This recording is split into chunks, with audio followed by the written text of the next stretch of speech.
here I am. I'll kind of show you what it looks like after I'm done loading, and I'll show you my method of how to load.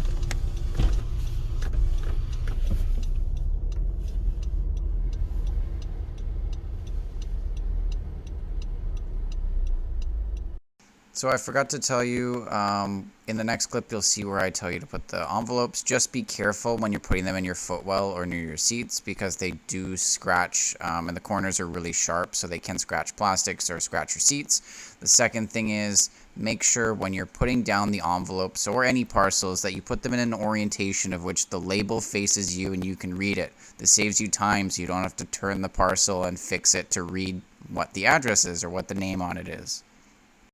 So just before I start my route, I just want to go over how I organize really quick.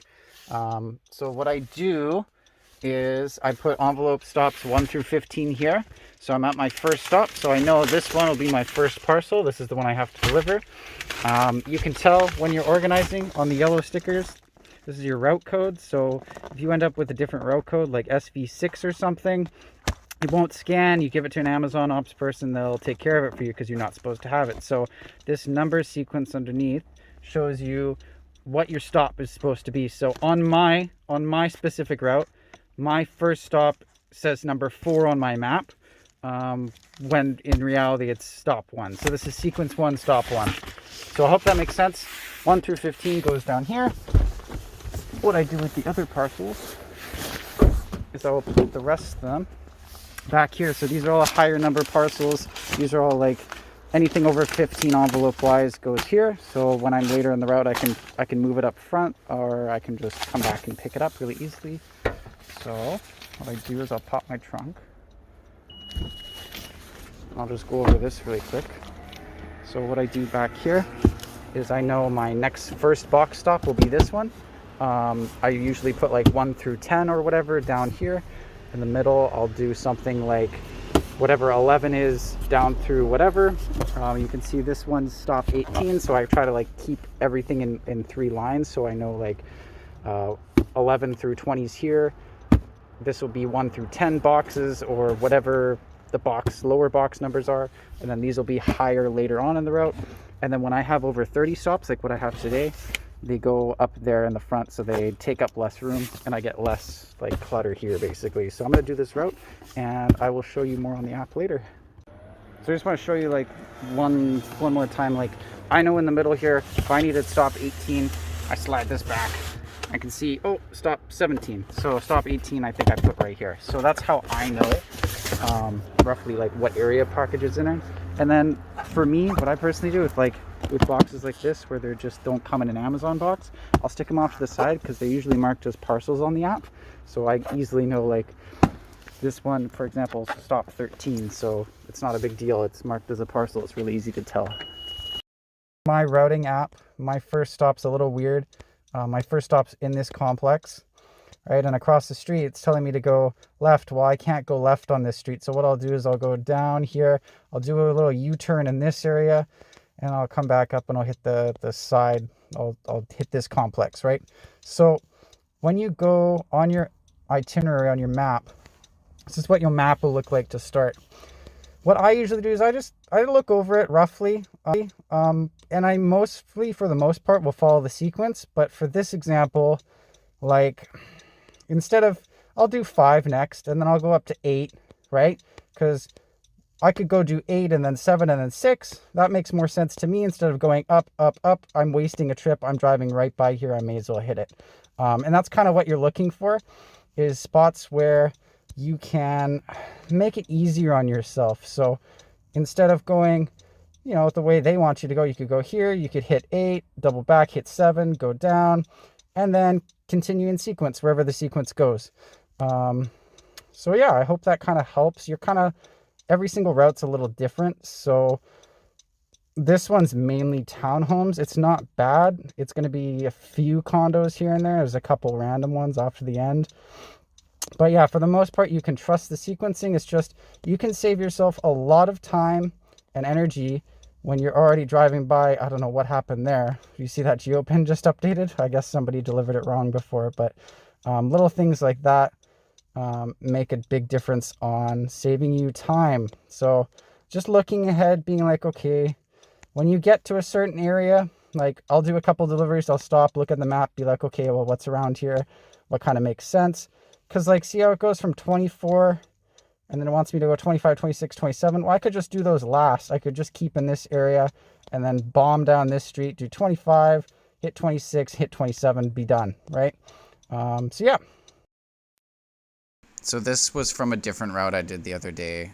Just one example. I'll show you another example in the next clip where I did stop 9, then I did stop 13, then I did stop 11, and then on the way down the hill, because it was a very hilly area, I did stop 10, and then finally I did stop 12, which set me up in a position because heading to the right there were more stops. So I kind of skipped routes here, or skipped stops, sorry, and that's something you should do, and you'll kind of get a feel depending on the area. Every single area is different. This area was very hilly, so I knew I kind of wanted to work with the hills instead of against the hills. So in this route, I remember this one because it was such a pain. I did stop 5, 6, 7, then I did 10. I crossed the street and did 9, and then I went down and hit 8, 11, 12, 13. I crossed the street, did 14, then I went north and did stop 20, and then I did 19, 18, 17, 16, and then my last stop was 15 because it was easier to access that complex off of that bigger white street that you see that runs left and right there. And it was one of those weird townhome complexes where there's actually 2 or 3 addresses inside of one complex and they're all connected.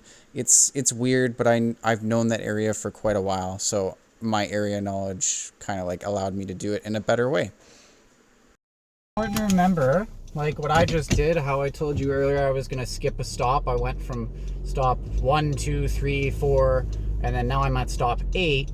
If I just continue on now, it's going to take me to stop 9. So what I need to do is go back to today's itinerary, go up to map, and I need to look, and I need to say, okay, well, I want to go to 6 and 7 next. So I'll just navigate there, and I know it's all townhome complexes. Now, one tip, when you are doing townhome complexes, some of them can be really confusing number-wise. You can trust, I'd say like 75% of the geopins, because that means all the geopin is saying is somebody's been here before and they've marked it, and wherever they've marked it is wherever it's going to be. So when you swipe to finish, if you swipe to finish on the street, it's going to show you that you finished on the street. And this kind of is important. You need to be swiping and finishing at the customer's door or wherever you left the package, so it's most accurate. So some more good things to remember when you're doing townhomes specifically is when you're driving down these lanes, some of them have doorways, some of them don't. A lot of people are okay if they have doors at their garages to leave them there, unless there's a note that says specifically not to. I usually always do. Driving with your hazards on is a good idea in complexes, or just putting them on when you stop, because it just lets people know that you don't live there and you're planning on stopping frequently, and it just saves you an extra button push all the time. And I guess the other thing you really want to remember is when you're doing these complexes that not all the time, you can't always trust that the addresses are grouped correctly. So you want to remember, like, if you're in an address like 2955 and then you notice there's another delivery for it and it's a different address, you want to remember, and so that way you can kind of save yourself the headache of, oh shit, I delivered it wrong. It's a preventable accident. So just remember when you're doing a group of complexes that which address you're at. It helps a lot. So I've just gotten through most of my deliveries. I finished my first 15. So because it's a nice day, I don't really care. I'll just leave the rest of them back there. I've worked my way. I've got about maybe like 15 stops left. I'm over halfway. So yeah. So I guess the last video clip I recorded of how to actually do a delivery and how I do it so fast didn't actually work.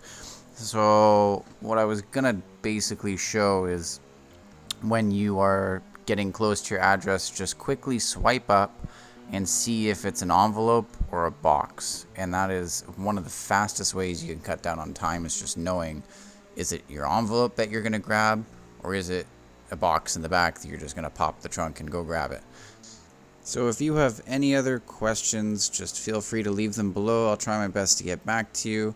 I'm sure that I'm going to get some more questions or comments, and I'll make another video following up and kind of addressing more specific, inquiries and whatever else. So thanks for watching. I hope you found this somewhat helpful. I made this all on my phone, so forgive the poor production quality. I don't do this very often. I only did it because Reddit asked me to. So thanks.